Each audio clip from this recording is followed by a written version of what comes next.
Thank you, Wina. And good afternoon, everyone, and thank you for coming. And I'm happy to be here to give the presentation today. As we know, China is the big market, and more foreign cosmetics manufacturers and ingredient suppliers would want to export their products to China. So today's my presentation mainly focuses on the current regulations for cosmetics and cosmetic ingredients in China. Before giving the detailed information of my presentation, I would like to give the background to the competent authority of the cosmetics and cosmetic ingredients in China.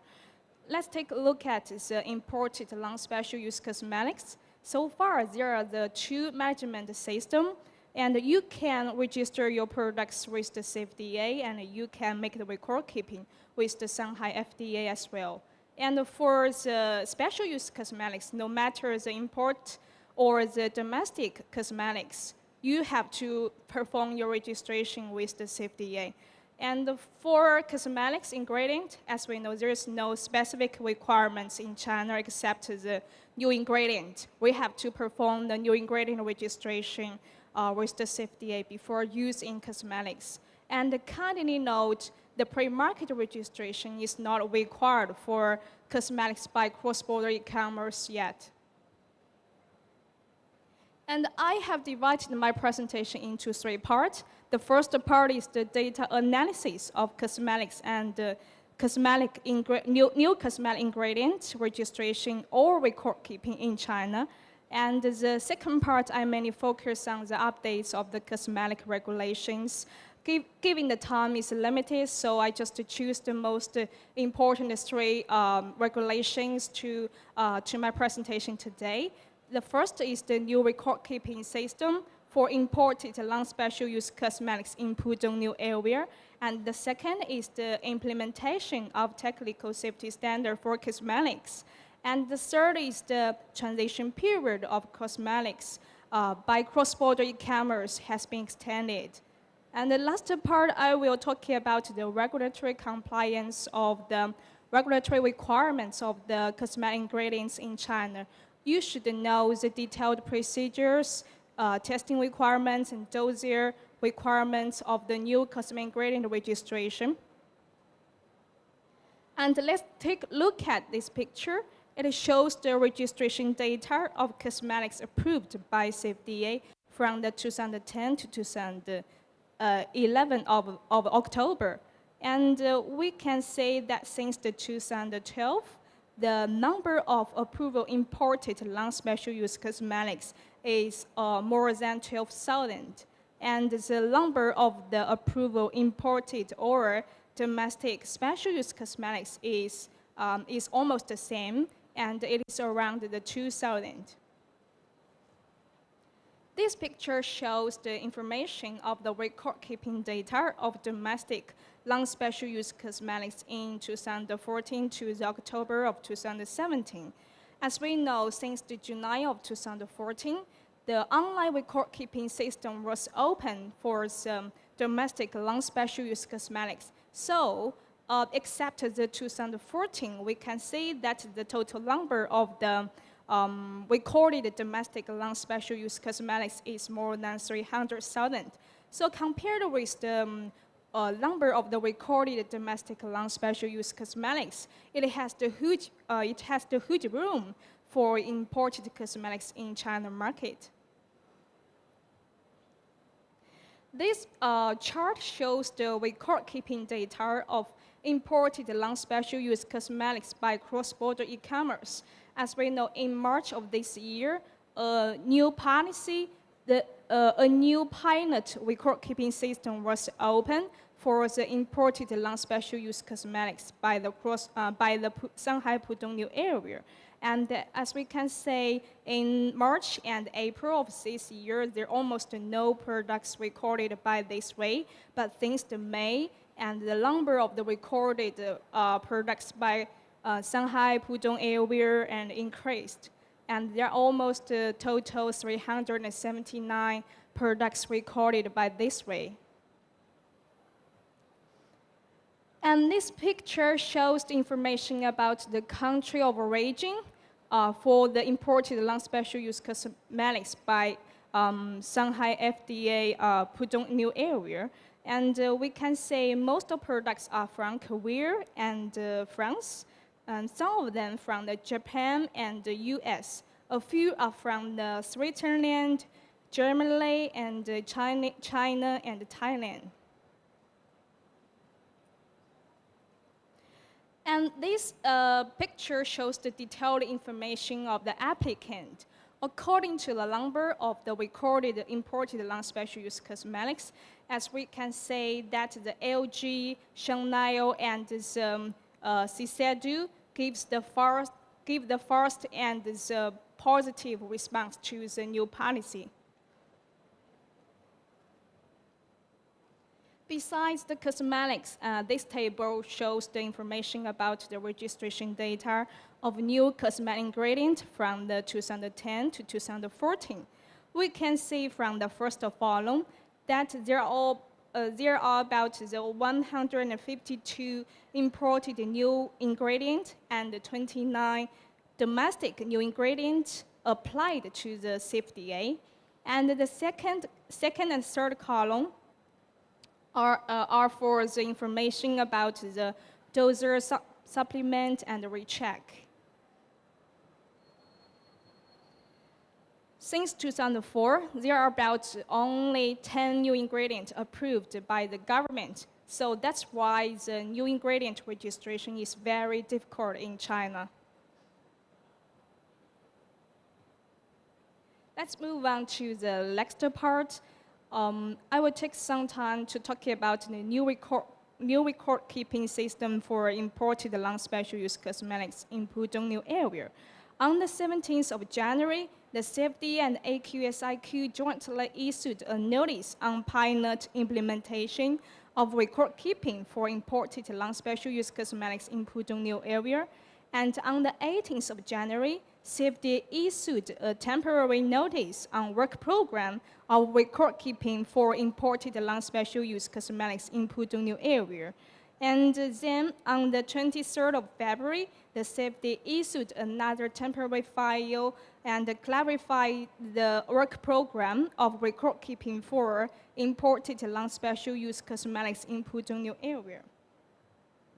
We should know the main contents of these official files that from the 1st of March of this year to the 21st of December 2018, the cosmetics firstly imported through the Shanghai Pudong New Area can be made record-keeping in Shanghai FDA instead of the CFDA registration. And the CFDA also issued the detailed requirements of the record-keeping by this way, including the procedures and required documents. And there also contains the other requirements regarding the record-keeping in Shanghai Pudong New Area. So everybody here may raise the question that what conditions can be met to make the record-keeping in Shanghai FDA? First of all, the cosmetics should be the imported non-special use cosmetics, and they have to be imported through the Pudong New Area. And it has a company registered in Pudong New Area as the responsible person. This table gives the information for the market access program for imported cosmetics to China market under different conditions. For example, if for the imported non-special use cosmetics, if they will be imported by the Pudong New Area and having a company registered in Pudong, and it is qualified to make the record-keeping in Shanghai FDA. But if these products will be imported through the Pudong New Area and other ports, but they have no company registered in Pudong, we have to perform the registration with the CFDA. On the other hand, if these products will be imported through the Pudong New Area and other ports, and having the company registered in Pudong, and we may suggest to choose the product A to make the record-keeping in Shanghai FDA, and the product B to fulfill the registration with CFDA. Then you can import the product A through the Pudong New Area and the product B through other ports. For imported special use cosmetics, we have no choice. We have to perform the registration with the CFDA. The following slides are some examples about the detailed procedures of registration or record keeping under different conditions. For example, let's take a look at the first case. If the products are imported from the Pudong New Area and the responsible person is registered in Pudong New Area, the Shanghai FDA record keeping is available. So the first step is to register the responsible person to get with the Shanghai FDA to get the username and the password. Then we should prepare and submit the safety materials to Shanghai FDA for the format review. Once accepted, the electronic version of the record-keeping certificate will be generated automatically for download and printed, which means the record-keeping process is finished. Then you can import your products through the Pudong New Area.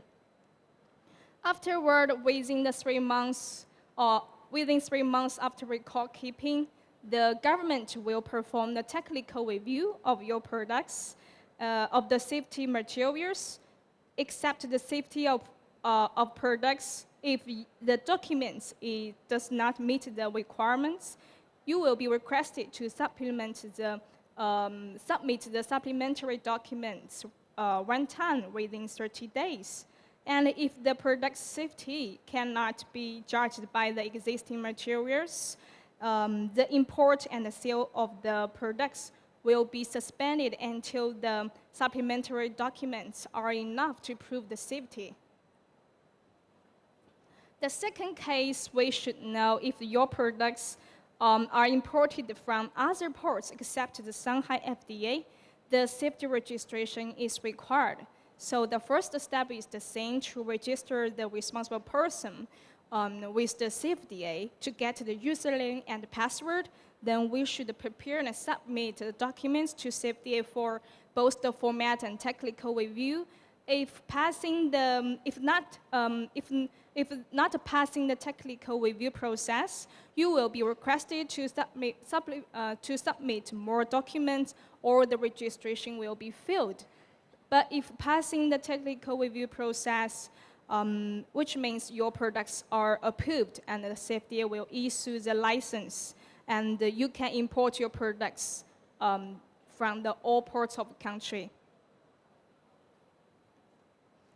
And the third case, if your products are recorded in Shanghai FDA, but they will no longer be imported from the Pudong New Area, the first thing we have to cancel the record keeping in Shanghai FDA, then start the registration with CFDA. The last case is if your products are imported from the Pudong New Area and other ports. So I have made the suggestion previously that you can perform the record keeping of product A with the Shanghai FDA and the product B with the CFDA. And the detailed procedures has ever mentioned in the first case and second case. And this table is the comparison of the two ways of importing non-special use cosmetics to China. Definitely, the competent authority is different. One is CFDA and another is Shanghai FDA. And for the Chinese responsible person, as we know, only the legal entity is available for the CFDA registration, but the Chinese responsible person has to be registered in Pudong New Area for the Shanghai FDA record keeping. And besides, the Chinese responsible person under the CFDA registration is only in charge of the product registration. However, the responsibilities will include the import operation, product quality, and safety for besides the product registration for the Shanghai FDA record keeping. And moreover, the safety license will be available to all ports of the country, but the Shanghai Pudong record-keeping certificate is only available for the Shanghai Pudong New Area. For the technical documents, they're almost the same, so the animal testing is required. And another big difference is for safety registration after the format review, the documents will be transferred to the Safety Health Food Review Center for the technical review. And once passing the format and technical review, the FDA will issue the license. But for the Shanghai FDA record keeping, after passing the format review, the technical review process can be conducted within 3 months. And once passing the format review, the electronic record number will be generated automatically for enterprise to download and print it. There are other requirements mentioned in the CFDA clarification. It mentioned that the applicant can have more responsible persons registered in Pudong New Area based on they are authorized for different products. And the unapproved products by CFDA are not allowed to make a record keeping via the Pudong New Area. If the dossiers are not enough to prove the safety, the products are not allowed to import and sell until the documents are qualified. For illegal situation or safety issue, the products will be facing the dismount or record deal. This is the summary of the 2 ways of the importing non-special use cosmetics in China. As we know, there are some advantages and disadvantages of the 2 ways. For the safety registration, we know the safety license will be available to all import ports, and it has the less safety risk in post-market once approved, but it has the long time to get approval. For the Shanghai FDA record keeping, it seems to save about 3 months to place the products to market, given the technical review time of the CFDA registration is about 3 months. But the disadvantage is it is only available for a company registered in Pudong New Area, and it is limited to import through the Pudong New Area. The Chinese responsible person has to be in charge of the product safety. The post-market punishment has been strengthened once having the safety issue or the documents are not enough to prove the safety. Another important regulation is about the technical safety standard. It was effective in the 1st of December 2016, and it replaced the old standard, hygienic standard for cosmetics. And it also contains the list of the banned and restricted ingredients like the colorant, preservatives, sunscreen agent, and hair dyes. There are some changes of the limit level of hazardous substance in cosmetics. Compared with the hygienic standard for cosmetics, the requirement for mercury and methanol are the same, but the limit level of lead arsenic is adjusted from the 40 ppm to 10 ppm, 10 ppm to 2 ppm, and there are some new requirements for the cadmium, 1,4-dioxane, and asbestos. For the cadmium, the limit level is the 5 ppm, and the 30 ppm for the 1,4-dioxane. It is not allowed to detect the asbestos in cosmetics. This is the comparison of the list of the banned and restricted ingredients. Obviously, compared to the old standard, we can see that the number of the banned ingredients is increased. And for the restricted ingredients, except the sunscreen agents and the colorants, the number of the preservatives, hair dyes, and others is decreased. On the 20th of September, Premier Li Keqiang highlighted in the State Council Executive Meeting the transition period of supervising import business of cross-border e-commerce will be extended to the end of 2018. This is the third time to extend the transition period of cross-border e-commerce, which means that the pre-market registration will be required for cosmetics by cross-border e-commerce in 2019. The last part, I will talk about the regulatory requirements about the cosmetic ingredients. The flow chart shows the procedures of the regulatory compliance when exporting cosmetic raw materials to China. The first thing is to check whether the raw material is the new cosmetic ingredient. If yes, we have to perform the new ingredient registration with the CFDA. If not, we should check whether the raw material is the new chemical substance. If yes, new chemical substance notification with the China MEP is required. After that, you can import the raw materials to China for sale after the custom clearance. So how to determine whether a chemical substance is the new cosmetic and the new chemical substance in China? The answer is we have to refer to the positive list. One is the inventory of existing cosmetic ingredient in China 2015, the IECIC. Another is the inventory of existing chemical substance in China 2013, the IECSC. Please note that the safety of ingredients included in IECIC haven't been assessed. And there are two parts of the inventory IECSC.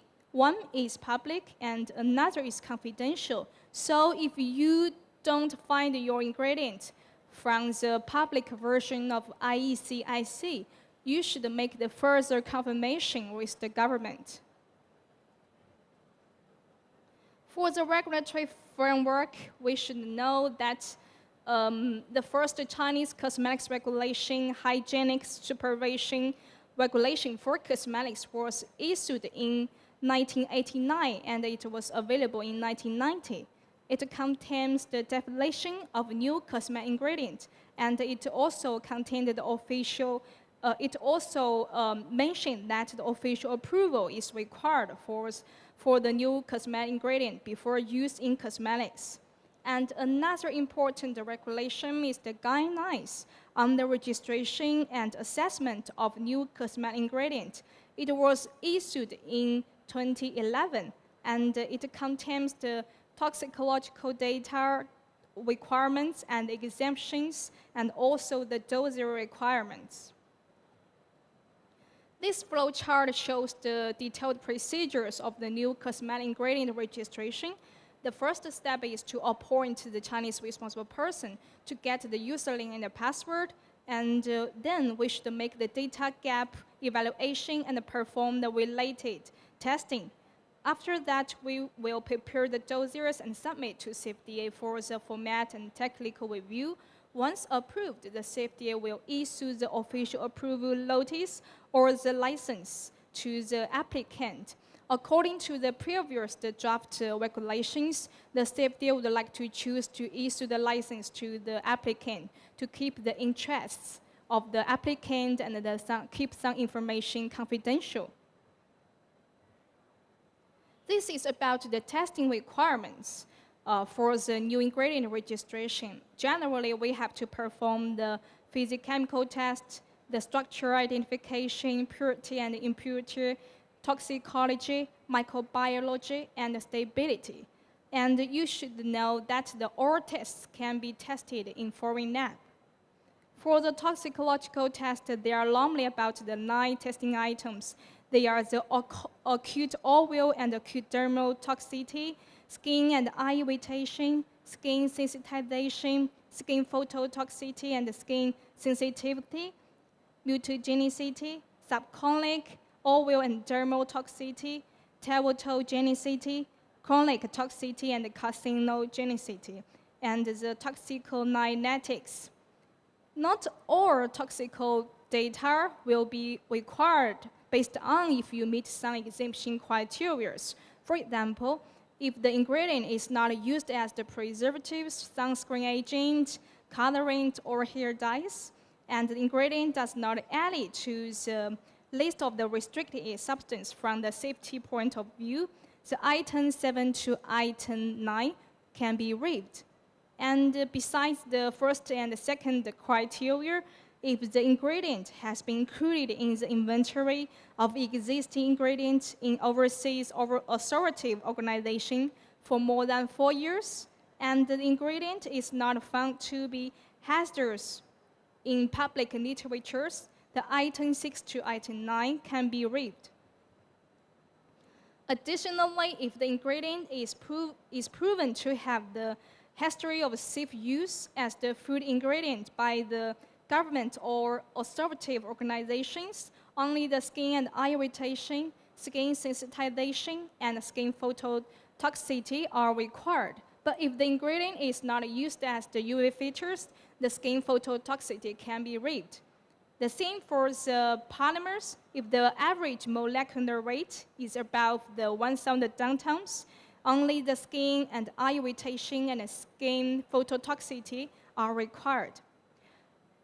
More importantly, if your ingredient has ever been assessed by the for overseas or authoritative organization and the concluding that the ingredient is safe to use in cosmetics, all of the toxicological data can be waived. But please note that in China, the red course or the alternative data are not accepted by CFDA. Last but not least, it's about the dossier requirements. Generally, it consists of the 6 parts.